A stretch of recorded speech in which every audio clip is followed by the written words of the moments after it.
challenging geopolitical and economic scenario, artificial intelligence, presidential elections, new cycle of public works, resumption clause, new insurance contract law in effect, tax reform, the untapped private market, what to expect from 2026.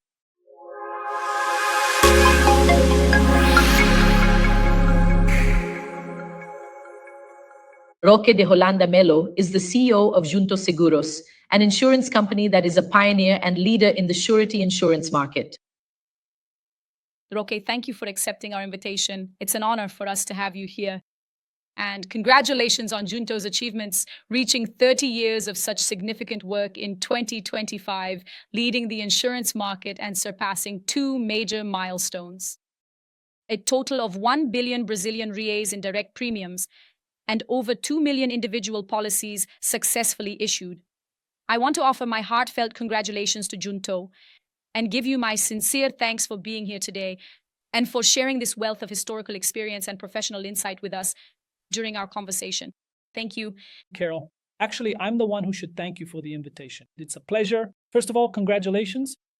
Congratulations on the idea, congratulations on the initiative, and on the success of the podcast. I've been following the success that you have been having, your presence, and also for bringing such relevant content to our market. For us at Junto Seguros, it's a pleasure to be here and to be able to contribute to this valuable initiative you're bringing to our market. Thank you, Roque. Well, to start, I'd like to understand a bit about what's on the CEO's radar regarding the main opportunities and threats for this coming year. So if you had to list among all the topics on your radar, what would be the main 3 opportunities? For the year, there are many opportunities that I see. In particular, we are very optimistic about the year 2026. We have a number of opportunities, but we can't leave out the main ones. We're facing an election year, and of course, an election year brings its own challenges, mainly because according to regulations and Brazilian law, we have an approximate period of 3 months beforehand when bidding processes are suspended, especially in this election year. Both federal and state bidding processes. On the other hand, considering the investments already announced, which exceed 1.7 trillion until 2027 from the PAC, as well as other state and federal investments, we understand that there will be a channeling of these bidding processes into the first semester. So following the historical trend that we have, this usually happens during the election period, meaning we have a much more intense first semester when it comes to public guarantees, and then a slowdown in the second semester. But since we have a diversified portfolio, in other words, a balance between public guarantees and public clients, I'm referring only to public contracts and also to judicial guarantees. We'll talk about that here as well. So I believe this brings a lot of optimism too for 2026. So I think the election year brings challenges, but it also brings opportunities for even more business, especially in the first semester. I also see challenges and opportunities regarding the new bidding law, even though it's been around for several years now, right? It's starting to gain traction as more and more contracts require it, right? The 30% guarantee and the resumption clause, the whole market is already moving in that direction, right? More than 2.5 billion in guarantees. So I see this as a new lever of opportunity for the market as well. And of course, I couldn't leave out technology. Junto Seguros began this journey in 2018. And since then, we haven't stopped investing in technology. We've seen accelerated growth in our company. You even mentioned just now the achievement of a very important milestone for us, more than 2 million policies issued.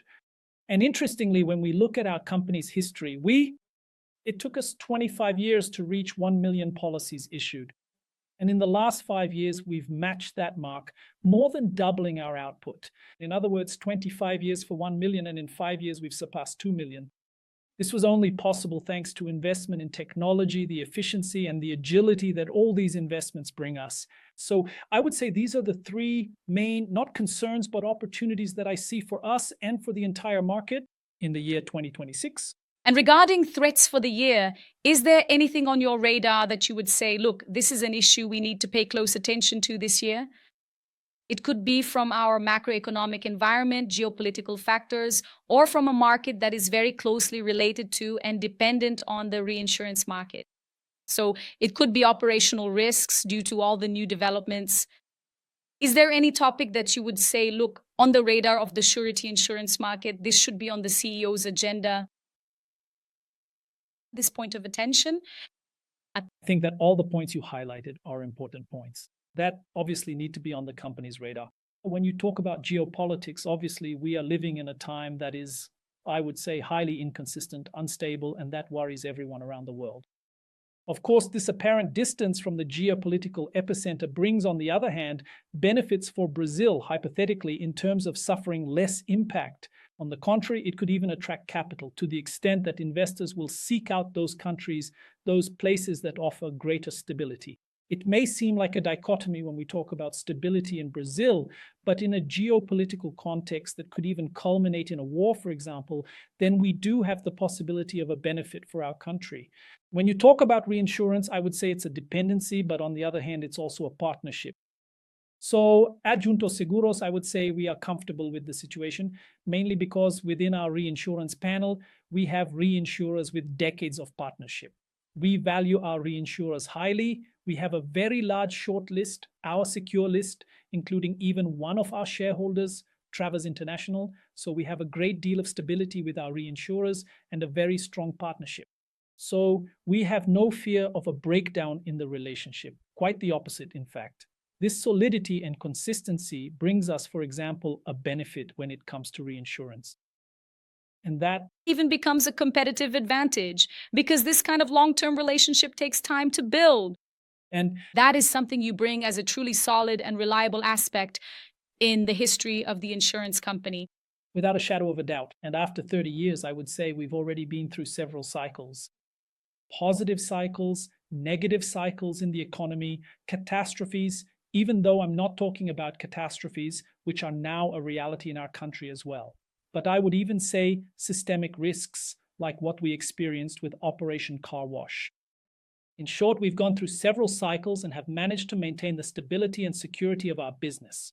And recently, we are proud that during a period you've been following of high competitiveness in our market, we managed to get through not only by growing, not only by breaking important records, but by doing so with stable organic growth, including an increase in the average rate within our company.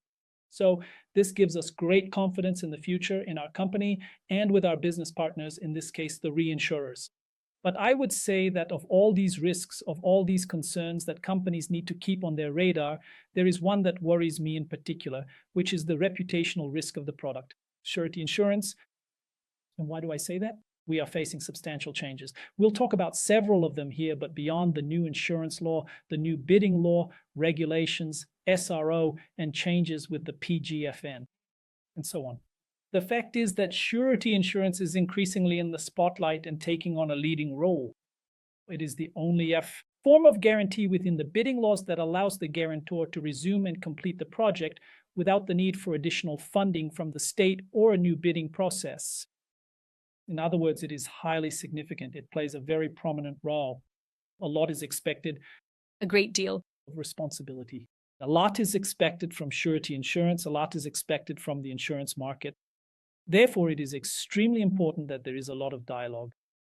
A lot of consistency in decisions is needed, and insurers that are willing, for example, to take on a risk with a resumption clause must be fully aware of the risk they are assuming and, above all, understand the state's main expectation, which is not to see the insured amount paid out, but rather to see the project resumed and completed. After all, when you enter the realm of public contracts, it hardly matters if the insurer pays the insured amount. When we are hypothetically here before a federal agency, for example, DENIT, that potential insured amount will not go into DENIT's coffers. It goes to the Treasury. And what happens then? The agency is left without budget allocation, without the money, and with a halted project. Therefore, what the agency wants, what the government wants, is for that project to be completed. Here, we need to be very responsible when taking on this obligation. That's why the correct guarantee percentage, which the market always insists on, and sometimes due to pressure, the government thinks more about saving money, some agencies, not all, this needs to be reconsidered. We need to reach a point of balance, one that meets the greater interest of the state, but in the right way. And the correct guarantee percentage is what will actually make it possible to resume the project. And here we could extend this to various other guarantees and coverages where responsibility is needed, and above all, it's important to understand what the policyholder really wants. Otherwise, in the event of a claim denial, or even if the guarantee is provided in a way that does not meet the state's needs, you end up creating a risk, a systemic reputational risk for the entire market. This is something I am very concerned about. I think it's a very legitimate concern. And regarding this preparation to take on such a significant responsibility before the insured, we could give other examples. But this leading role of the step-in clause and being able to design a product that truly addresses the concerns of the insured and the public administration. There is this, the bidding law brought this prerogative of up to 30%. And so there is this work together with the public administration, so that the established percentage, the percentage of the contract that must be guaranteed, is close to this value. When we talk about the federal government, the states, and the transfer of this to the municipalities, there is a huge capillarity. How can the insurance industry meet this need, given that it is up to the public notices to include wording that aligns with what the product needs in order to deliver what the public administration requires? That's a very interesting question. I think let's break it down into what the desire is and what the state wants. The market has never wanted to dictate the rule regarding what the percentage should be. The market is absolutely willing to issue the appropriate percentage for that project and for that specific need. So the fact is that we've always lived, ever since surety bonds have been required in the bidding process, which dates back to 1994. The law is from 93, but surety bonds were actually included in the 1994 reform. In the amendment to law 8,666 of 94, we've been working with a 5% rate, or in exceptional cases, 10%. Why is that? Because the government's requirement was that there had to be a guarantee so that either you completed the project or you paid the actual compensation, the due additional costs. And this has been the reality for decades. The fact is, now the government intends to change things, making the resumption of works a central point and trying to impose on the market. For example, some agencies want the percentage to be less than 30%. When it comes to international history, and this is important, the Brazilian market is just starting out with the resumption clause. It's just beginning this process, which I would say is a learning curve for everyone. But the international market already has over 100 years of experience here and therefore has many significant examples to show what is the minimally adequate percentage to ensure a proper resumption. Well, it wouldn't be reasonable to disregard all this market history just to set a lower percentage. In other words, the lower the percentage, the lower the chance you have of resuming, and yet still claim, what I want is the resumption. Well, there would be no problem for the market, of course, in issuing a guarantee of 5% or 10%, as long as the government accepted the condition that resumption would only happen when possible. While it's not possible, compensation will be provided. But the government wants to prioritize resumption. So to prioritize resumption, the appropriate percentage is 30%. Not because the market wants it, but based on international studies that demonstrate this reality.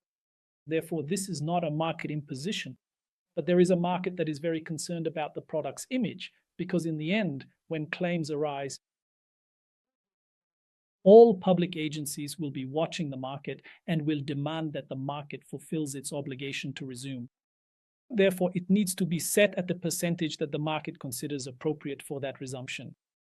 We need to be aware of this, which is what the market wants. A percentage that ensures the possibility of resuming and completing the project, fulfilling its role as a guarantor, and serving a social function for society, which is to deliver that project.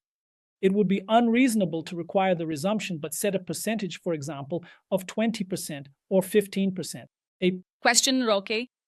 Is it the agent, a public official who works in public administration, in drafting the wording of the notice, and who therefore studies to define that percentage? Do they assume responsibility in case that percentage is insufficient for actually resuming the project? Is there any responsibility on the part of the public official? I'm thinking about this because the law provides this flexibility. If you consider in practice the huge number of people, considering the registration of this all the way down to the municipality, the number of notices that will be published, because then the scope of the union, the states, and the municipalities becomes more flexible, and we're talking about smaller scale projects. so that we can reach this audience and bring in this market experience. Insura, and it's a process that I would say, I'm not sure if you agree, but it's educational, an exchange of experiences so that the common goal can be achieved. My question would be about this communication. Is there a way? I know you've always been very active with the Federation of Insurers and have done very proactive educational work on several fronts.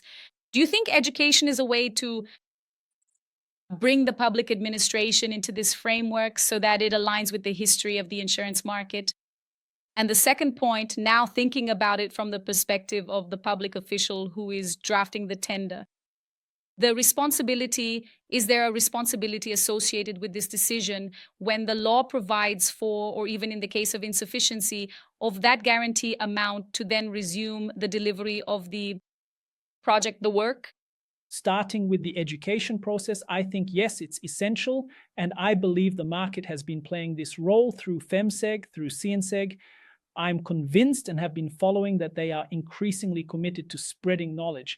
They are open to dialogue, and this dialogue has been happening. For example, we have the state of Mato Grosso, which was a pioneer here with the resumption clause, and they did it. But before that, for 6 months, they engaged in dialogue with Fenseg, with the Federation. In other words, they created a set of clauses that at the same time met the state's expectations, but could also be operated by the entire market because there was discussion and dialogue with the market. Just as other states following this lead, Paraná, Espírito Santo, Goiás, and others, also brought in this regulation. I think this is extremely important. This openness to dialogue was built with 4 hands, a set of clauses that once again meets the interests of the state, but can also be technically operated by the market. This dialogue works, and the insurance market is absolutely open. And more than that, it's knocking on the doors of the public authorities to ensure this dialogue happens even more intensely. From the standpoint of responsibility, yes, implicitly, the law does bring this responsibility. Obviously, the agent is a public official and must act with diligence and responsibility when setting the percentage. But we are talking about a legal permission. The law allows up to 30%. Therefore, hypothetically requiring a percentage below 30% is not illegal.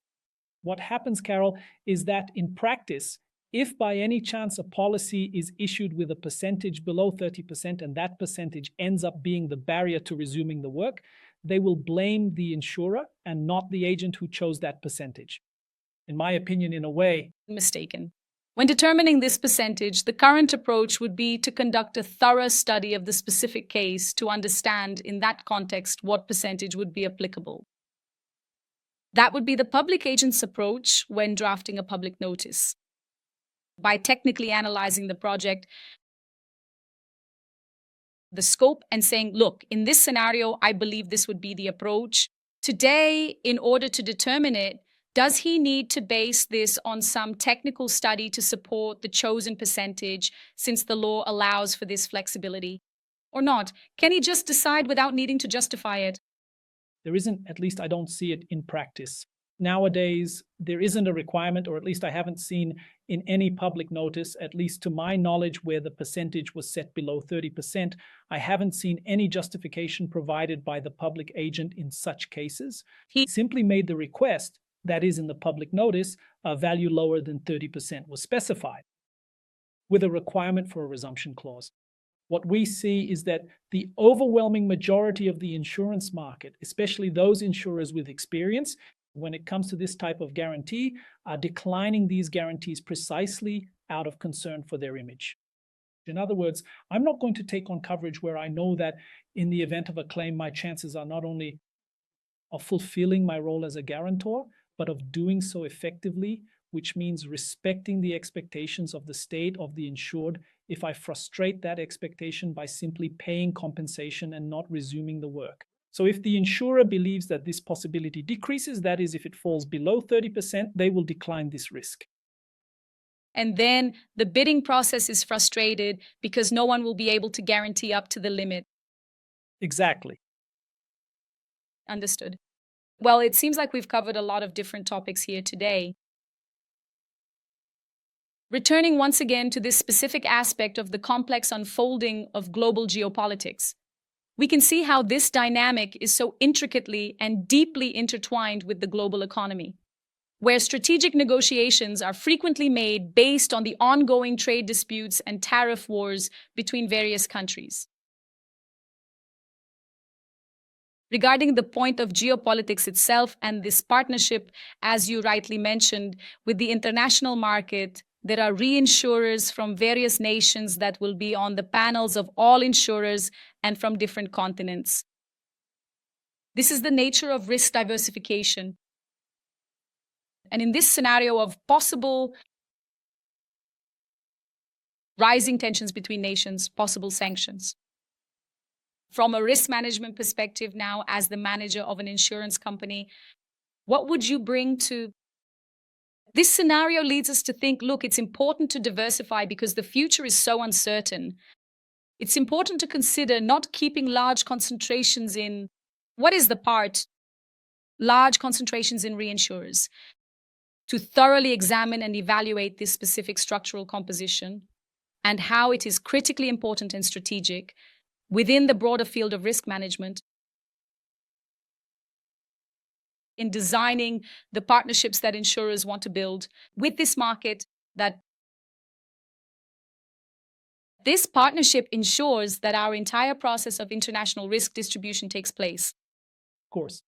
As I said, at Junto Seguros, especially regarding our international partners, our reinsurers, we have a very solid relationship that goes back decades. So I don't see any need for a rupture or any need for drastic changes here. Obviously, every year, naturally, percentages and shares change, either increasing or decreasing, but in a way that is absolutely immaterial within our panel. We have a very solid panel, partners whom we trust, decades of partnership, and we intend to maintain these partnerships for many more decades to come. So from a partnership standpoint, we are in a very good place and don't need any adjustments here. Now, of course, when you talk about analysis, about risk, system risk, especially in this geopolitical context, we have to focus on the internal scenario. That is what possible impacts these decisions, these sanctions, in short, this whole situation might bring. Thank you. Now, the domestic economy in our country, and this has repercussions at different levels for national companies, but on the other hand, we also need to pay special attention to the international scenario. Because even though, as I mentioned at the beginning, perhaps this distance from the geopolitical epicenter benefits us, the fact is that we insure many international companies, American companies, Asian companies, European companies, which may, in their respective locations, be impacted by this. So, for that reason, we need to look at things from what I would call this trilogy perspective. Our business partners, we are consolidated. Nothing needs to be done. But we must keep a very close eye on the impacts in the national scenario, the domestic scenario, and also the international scenario. For this, we have several tools, and our technical team is monitoring these risks and consequences, I would say, on a daily basis. Whenever there is any repercussion or something changes in this scenario, we have committees, we meet, and we issue a release about the possible impacts and how we are prepared, possible exposure, concentration of exposure, and so on. There is constant and ongoing monitoring within our company. Excellent. Another crucially significant factor to consider is the rapid evolution of modern technology.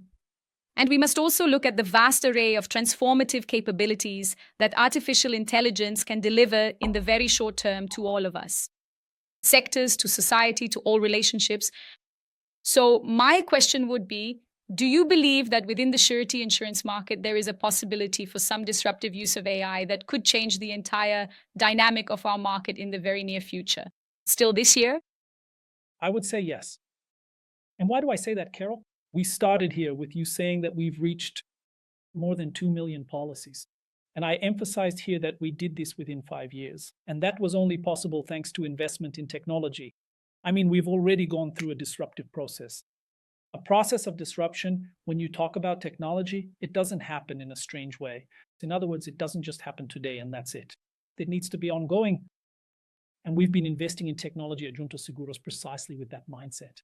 I have a saying I tell my team, nothing is so good that it can't be improved. And I think here it applies very effectively within technology. We're talking about machine learning, and today we're already working with generative artificial intelligence, and now we're already talking about AI agents I mean, I do see the possibility. This year, we still have decisions and the implementation of tools that will bring about a disruptive process in the market, within the surety insurance market, and certainly within the insurance market as a whole. Several tools are being tested. Several tools are already in the POC process here. And I'm sure that in the very near future, we'll see other disruptive processes in the market, insurance market, which will bring more efficiency, more agility, and also more security to our operations. In my opinion, it's misguided to think that the automation process or digitalization, digital transformation will bring risk into your chain. That will only happen if you don't handle each stage with a great deal of responsibility. With strong governance and a robust security system within your company, if you take all these precautions, you'll add even more security to your operations. Excellent. From this point of view, how do you see the growth of artificial intelligence usage and the role of humans? So together, known for underwriters with a lot of experience, very technical, and artificial intelligence, how do these two realities interact in practice? How do they feed off each other and mutually benefit? That's a great question, because obviously when we start a process like this, it's a natural concern for our employees. Thoughts like, will I be replaced? Will my job become obsolete? Will they no longer need me? And so on. Until we get to that infamous question, do you think machines will replace humans? And my answer to that is very straightforward. No. It won't replace us today, it won't replace us this year, and it won't replace us, at least I don't see it. I don't see myself witnessing that, for example. I don't think it's going to happen in the coming decades. There won't be a replacement of humans by machines. But I believe that machines can already make us better professionals today. What I've been telling our team is that you need to use these tools, this technology, to your advantage. Obviously, if you do strictly manual work and insist on continuing to do it manually, you might in fact be left behind. But it wasn't because the machine replaced you, it's because you didn't allow yourself to evolve with this technology. Technology can be used to our advantage, and it has been used to our advantage within our company. We, for example, went through a process here where when I talk about more than 1 million policies in 5 years, in other words, we achieved in terms of number of policies in 5 years what used to take 25 years without laying people off. It doesn't necessarily mean laying people off, but you need to provide opportunities for all your employees to adapt to this new reality. So it's very common within Junta de Seguros to see people who used to be in the legal department now working in technology, people from technology who were working with security, now working on other projects. In other words, you see this job rotation happening. These are people adapting to their reality, seeing how they can contribute more effectively to the company, or perhaps using modern technology to significantly advance and elevate their professional careers. We see this happening a lot within our own company. And I am very proud to say that we have managed to create a secure and supportive professional environment where people use technology to truly advance their careers and make a substantial and meaningful contribution within our entire organization. Interesting, Roque. Regarding the issue of jobs, I'm also not too worried about jobs being reduced because I think they transform. It's not that several positions today will eventually cease to exist. That's inevitable. So what do I think both companies and professionals should challenge themselves with on a daily basis? It's about how I can cannibalize myself. How? By improving and evolving through the use of the resources at my disposal, can I eliminate or improve my work to the point that what I do today is no longer necessary? So this is a way of, I've seen several companies that are leaders in technology put together teams fully dedicated to this function, which is to imagine with all the technology available how you would kill our company. And often that's how new disruptive corporations are born within that sector, not from the day-to-day pains, but from truly transforming an entire industry. So this environment of interaction and turnover is excellent because this 360-degree perspective increasingly gives professionals the ability to think more broadly and use more resources. No doubt. Extremely interesting. Your point of view on the new insurance law, insurance contracts, and the entire update of the subsequent infra-legal regulations, which is currently underway with SUSEP. If you had to specifically identify and highlight 3 key fundamental points that actively contribute to or fundamentally transform our surety insurance market. As a direct consequence of this significant regulatory change, what exactly would they be? I think it brings, without a shadow of a doubt, more objectivity to operations. This is an extremely positive point. The market increasingly needs objectivity and transparency in the relationships between the insurance market, the obligors, the insured parties, and also the brokers. It's important to include them here. I think it brings this objectivity and, in a way, security to these relationships, but it also brings, I wouldn't say a concern, but a lot of work for the insurance market, which is natural. The market needs to move in this direction. But if we look at the past few years, right? Carol, we're talking about the insurance law. Hold on, for the insurance market, it's not just the insurance law. We've had the new bidding law. We've had changes to CAF, changes to the PGFN. We've had 621, 662, and so on, 477. We've had V1, V2, and V3 of adjustments. V3 with updates from V2. There are a lot of changes happening at the same time in the market, which creates a lot of operational work. It's a huge overload for the market, and I would say that the new insurance law brings even more work, especially from a systemic point of view. There are many aspects that need to be considered, especially since we're making all these changes in an environment that is increasingly automated, giving more freedom to the parties, to the policyholders, and even to the brokers to act within our platforms. Therefore, you need systemic adjustments in risk acceptance and in risk denial. In the claims process, in the underwriting process, these parameterizations bring a complexity, a very significant operational overload for the insurance market. Therefore, I would say that it's a concern and also a challenge for the market. On the other hand, bringing up a positive point as well, those insurers who are prepared to do a good job from an underwriting perspective while keeping this entire systemic framework running can get ahead here. We at Junto Seguros started this work over a year ago, and on day one, we already had all our processes in place and documented. Obviously, here we have in a daily maintenance process, but we believe we are prepared for this new challenge. I think there are points here, aspects that I would also have, let's say, concerns about regarding the law itself. I think from the perspective of objectivity, I already wanted to mention a positive point, but I believe this law has undoubtedly brought positive protection for the insured. However, when you take this protection too far, you might end up bringing about an imbalance as well. I think there are some points, but I'm sure that now, through dialogue with SUSEP, we can address these possible regulatory needs. I know that SUSEP holds the opinion that there is very little, almost nothing, that needs to be regulated. With regard to the new insurance law, I still think that even within these small changes, there is room to make this law even better, even more positive. Interesting. A market that is barely explored, the market for private policyholders. So when we look at the entire history since 1994 of the public administration contracting surety insurance and all the joint learning from this interaction between public administration and the insurance industry in refining and improving the sample clauses in contract management, we have quite a lot of experience. Are there lessons learned that can add value to the private market in contractual relationships, in your opinion? Without a shadow of a doubt. When we look at the statistics, approximately 14% of guarantees are for private contracts. In other words, the overwhelming majority of contracts of guarantees are focused on public contracts. There is a huge space for growth here. And here, Carol, I go back to the beginning of our conversation. Within Junto Seguros, we are investing heavily in educating the market, both with our brokers, business partners, and clients, in order to increasingly encourage the adoption of surety bonds.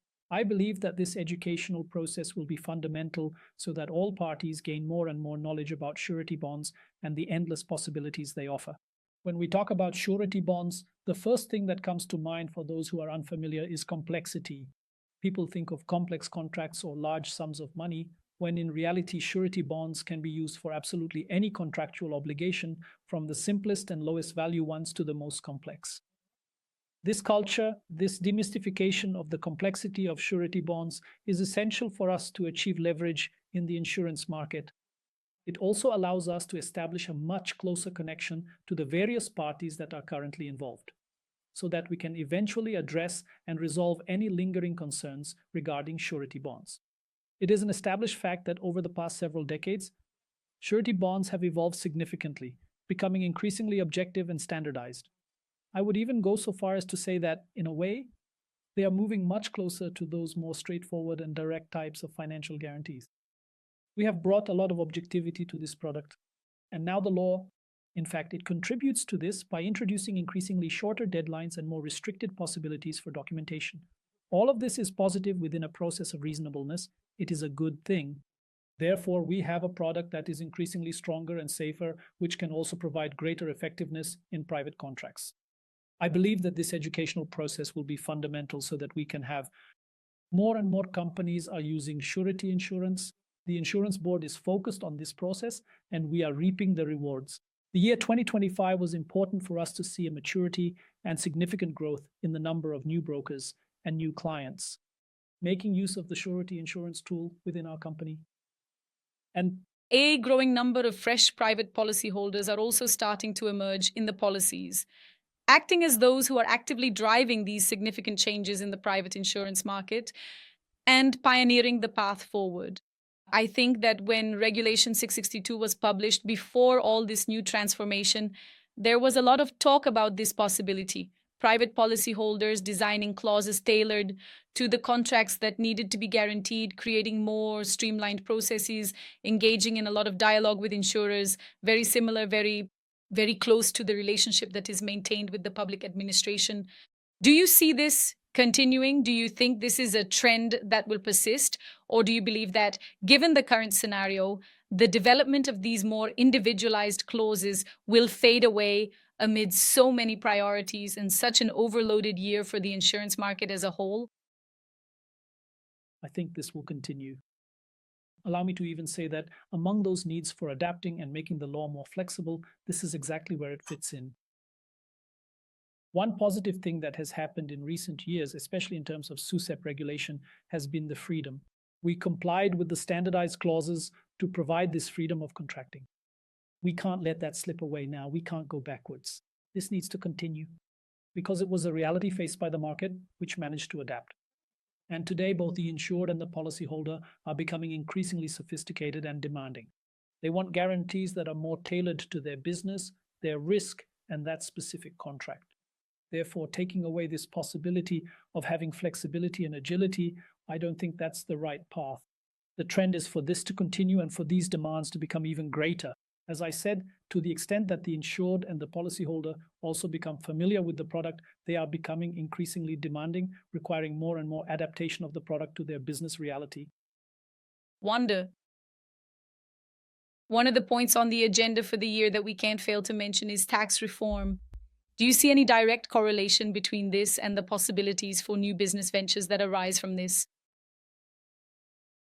new scenario? I would say that, therefore, the tax reform as a whole, despite the progress, still has a certain market expectations. Not everything is outlined yet, nor has everything been implemented, and we will be phased in the full implementation of the tax reform over the next few years.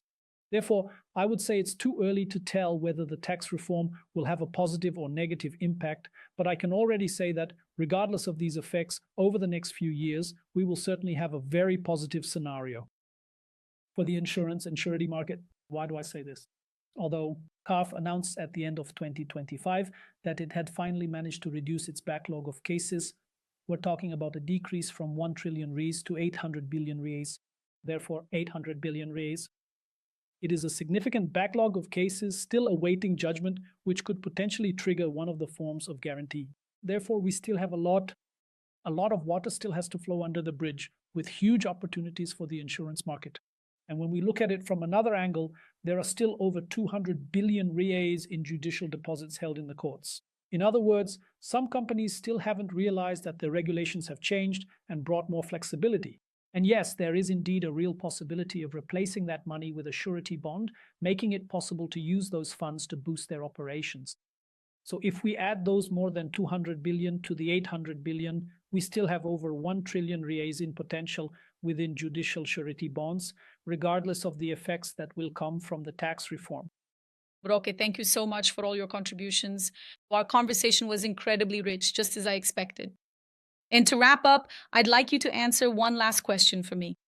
You've already surpassed the milestone of 2 million policies issued. Among them, what was the most emblematic risk that Junto has taken on, has already accepted? I wouldn't say the most emblematic, Carol. I could answer that question in several different ways. I could be a marketer and say it was the hospitals we issued policies for, highways, concessions, or talk about the 5G project, which after all would connect us to the world, now a highly connected world, which was also a project guaranteed by Junto Seguros. But I would say that what I'm particularly proud of was P83. These are two insurance policies that cover oil platforms at Petrobras with more than 5 billion in investment. Then why was it so emblematic? Why am I so proud of it? First, with a highly complex underwriting process, we led the discussions, we led this policy. So it involved a very complex underwriting process, a very complex process of establishing collateral involving our country's legislation, international legislation. Singapore, in short, a level of complexity that ended up mobilizing a good part of our organization. At that point, I was already the CEO of the company, and I was able to see all the teams working together in synergy. There was even a very interesting episode. Because of the time zone difference, we were constantly in touch with our consultants, with the client's team, and during the final approval process, we ended up working through the night on this. And I remember it was past 3:30 in the morning, and I was waiting. Me and the whole team, we were waiting for the documents to give the final validation.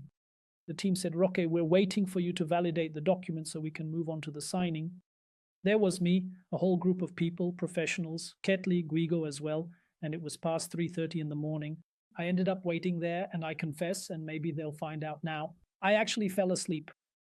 Then my phone rings. It was around 3:40. Guigo says, the document's here. Have you reviewed it yet? I'm reviewing it. No, he had actually just woken me up, to be honest. So I pulled myself together, went over, reviewed the document, we approved it, and we issued those policies on Saturday. But the pride, Carol, was that after a job really well done, I could look back, reflect, and say, man, when this team works together, nothing is impossible. So for me, this is our most iconic guarantee. Perfect. What a way to wrap up. I think it sums up a whole set of values and everything you all have been building. Congratulations. Thank you once again. I hope to have you back so we can talk about many other topics. Carol, I'm the one who should thank you once again. Congratulations on the initiative. Congratulations on the podcast. Congratulations on the content and for your contribution to our market. You can count on me and on Junto Seguros whenever you need.